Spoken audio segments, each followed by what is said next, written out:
So guys, देखा जाए तो एक महिला ही महिला की दुश्मन बनी बैठी है। एक महिला ही दूसरी महिला का घर जलाने में कोई कसर नहीं छोड़ रही है। एक महिला होकर ये नहीं चाहती है कि हमारे फैमिली में और बेटियां पैदा हों, या बेटियां रहेंगी तो हमारा कितना खर्चा रहेगा, हमारे सर पर कितना बोझ रहेगा। एक महिला ही महिला की दुश्मन है। तो गाइस, ये कहानी है उन दिनों की कि मेरी एक बार तबीयत बहुत तेज़ ख़राब थी। मैं एडमिट थी संजीवनी हॉस्पिटल, ये नाका पे है फैज़ाबाद अयोध्या में। तो मैं उन दिनों वहाँ, मेरी तबीयत बहुत ख़राब थी, मैं एडमिट थी। तो शाम तक एक केस आया डिलीवरी का। तो जो प्रेग्नेंट महिला थी उसके साथ में गांव देहात के तीन चार पाँच छः कई लोग आए थे। जेंट्स थे, लेडीज़ थी। गांव देहात में तो जानते हो, अगर गाड़ी बुक रहे तो बहुत लोग भर के चले जाएंगे, उसमें बैठ के रहेंगे, सोचेंगे कि अगर हम इनके में नहीं जाएंगे तो हमारे में कौन आएगा। तो उसी प्रकार उस प्रेग्नेंट महिला के साथ कई लोग गए थे। अब डॉक्टर महिला को ऑपरेशन थिएटर में ले गए थे। महिला अंदर थी। हम तो आँख खोले नहीं थे, बस सुन रहे थे, क्योंकि मेरी तबीयत बहुत ख़राब थी, एकदम देखने का मन नहीं कर रहा था। मैं वैसे सब सुन रही थी। तो डॉक्टर साहब 1 घंटे बाद जब बाहर निकले तो बोले मुबारक हो।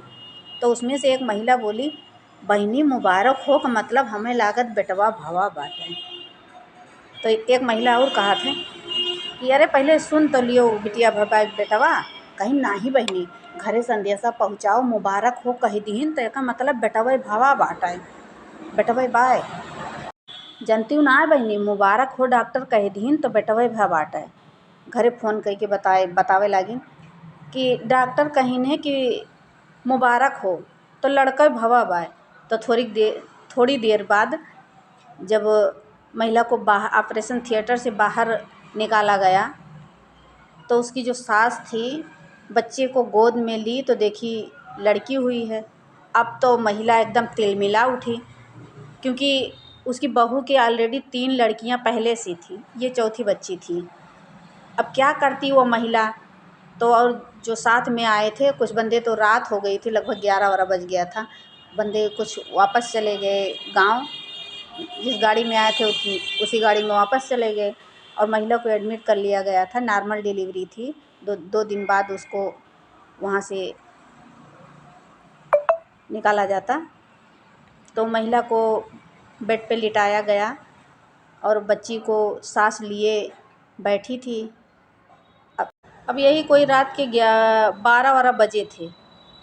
बच्ची को सास एक पेटीकोट में, पुराना पेटीकोट था, उसी में लपेट के लेकर बैठी हुई थी। अब बच्ची, ठंडी का मौसम था, एक दिसंबर का महीना था, दिसंबर लास्ट वही चल रहा था, 15-16 तारीख थी। अब बच्चा ठंड के मारे इतना रो रहा था। अब पैदा होने के 1-2 घंटे बाद बच्चे को तो कुछ ना कुछ चटाया जाता है, दूध शहद कुछ ना कुछ।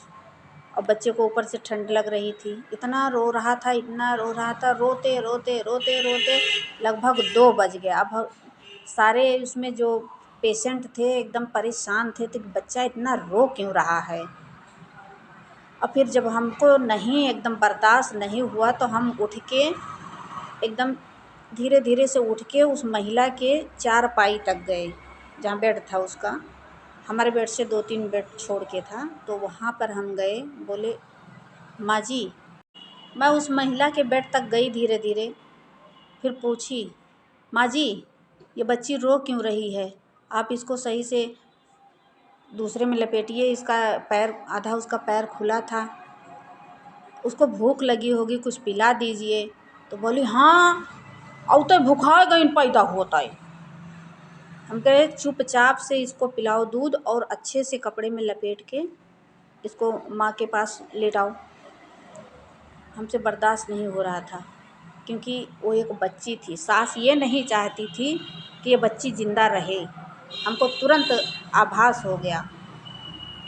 फिर जब हम उसको कहे तो वो थोड़ा से दूध होटल से मंगवा के उसको पिलवाए वहाँ। बच्ची को बढ़िया से गर्म कपड़े में लपेट के माँ के पास लिटाए, बच्ची सो गई। 3 बज गया था, सो गई। जब उसका दूसरे दिन उस महिला को शाम के 4 बजे तक डिस्चार्ज किया गया, तो महिला जाने लगी, तो हमने उसे रोक के कहा कि सिस्टर सुनो,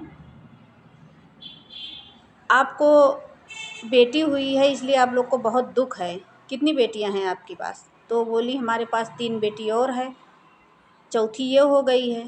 तो हम कहे इसीलिए तुमको दुख है? कहे कि अब बहनी हमका सबही ताना मारे कि तोरे बिटिया बिटिया हुआ थईन। तो हम कहे सुनो, अगर तुमको इस बात का डर है तो मेरा मोबाइल नंबर लो, और जब तुमको ये बेटियां बोझ लगने लगी तो ला के हमको दे जाना। हम पाल पोस कर अपनी औलाद जैसा पाल पोस कर इसको पढ़ाएंगे, लिखाएंगे, बड़ी करेंगे। तो गाइस, आपको हमारी इस दर्द भरी कहानी, ये रियल की कहानी है, सत्य घटना है, हमारे साथ घटी हुई है।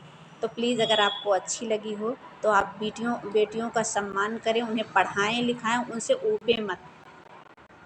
सो गाइस, अगर आपको हमारी इस वीडियो से आप लोगों को सीख मिलती है तो please like, comment and share, और जो हमारे चैनल पर पहली बार आए हैं प्लीज़ सब्सक्राइब करना ना भूलें।